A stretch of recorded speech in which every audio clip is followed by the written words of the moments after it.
Alright guys, welcome to the grid.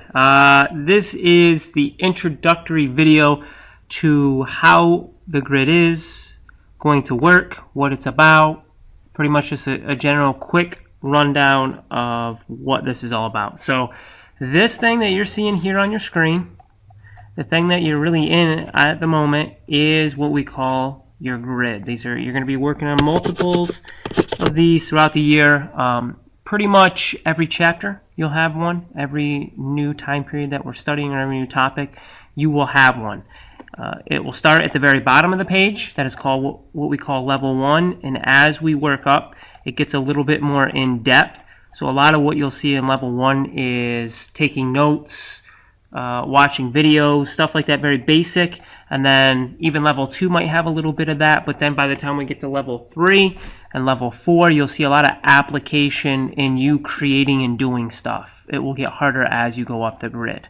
How this will work is you will go through each level in order of the letters. All right, so A, you'll go down through, you'll go right in the order that it falls. Right, you started with the video, what is the grid? Then you'll go to the next video, unit calendar. Then you'll go learn about the tracking page. Then you go to C and do all these. It's kind of like one task after the next until you get to the end. And at the end of every level, you'll have some sort of assessment. A lot of the lower levels will just be a quick quiz. Like either a Google form or a paper quiz, something like that. Just a quick check for understanding. It does not always mean these are graded. Sometimes they will be, sometimes they won't be, depending on the level that they fall. But once you're done with that quiz, you move to the next level and you do the same exact thing. So you get to the quiz, take the quiz, and again you have to pass these quizzes to move on to the next level. And again, then you get to level 3. Now, usually around a level number 3 and a level number 4, most don't go beyond that, you'll see assessment. What that means is this is kind of an assessment of everything that you've learned from that level down. It's going to combine everything and do an overall assessment, a little bit more in depth.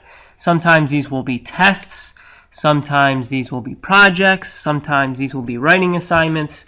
It all depends, but bottom line, most of the time these will go into the grade book. So these are really important.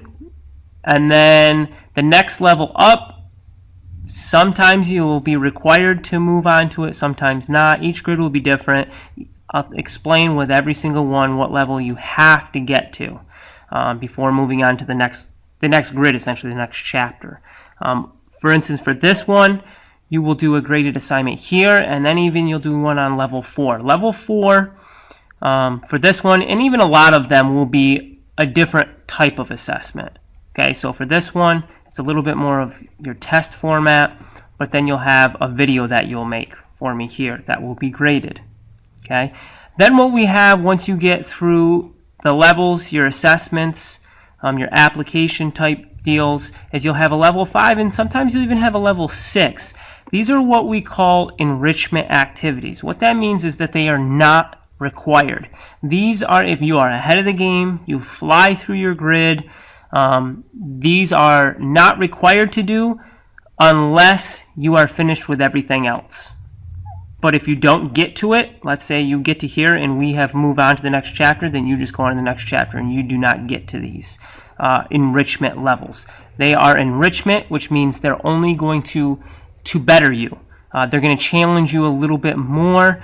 I like to make these as engaging and useful and really make them so that you want to do them, not so they're just more work for you to do. I try my best not to make them just more work for you to do to keep you busy, because I don't want these to be about that. I want these to enrich you.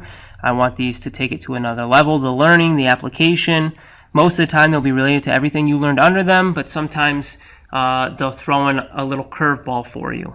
So once you finish this, if we're still not moved on, then a lot of times you'll be able to move on to the next grid.